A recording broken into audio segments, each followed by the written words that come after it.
In school news, on November 7th, the residents of ISD 15 will be voting on a building bond referendum. Reporters Cami Ferguson and Maggie Winkle spoke with the superintendent as well as teachers at the high school to get more information on the impact it would have on SFHS. We are asking the taxpayers of Independent School District 15 to approve an $80,060,000 one-question bond. That $80 million will make improvements across the district. We're going to be upgrading and fixing some issues that we have in all of our buildings and adding on to our buildings, getting students out of portables, getting them back into one facility at SFE. Out of the $80,060,000, about $26 million will be allocated to the high school. So that's the biggest portion. It's our biggest building in the district, and many of the projects are quite big. One thing that stands out is the importance of making our building much more accessible for sporting events and things like that.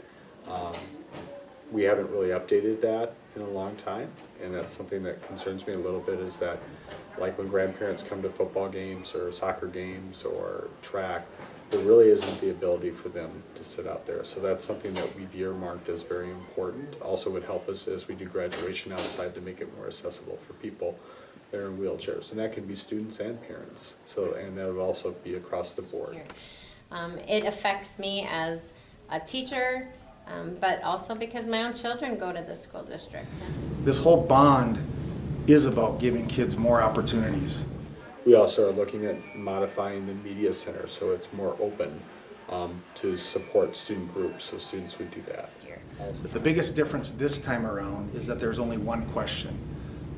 When we polled our community on why they didn't support the last bond effort in May, they said it was because the two questions were confusing.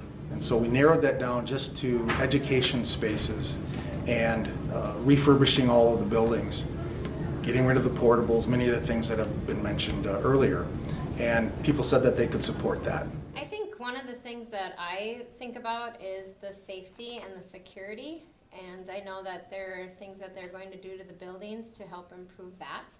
And I also, just to create better environments and for our academics to grow and the excellence in our building. If we take pride in our buildings and in our structures, I think the students then take pride in their education too. And we just create environments that students want to learn in.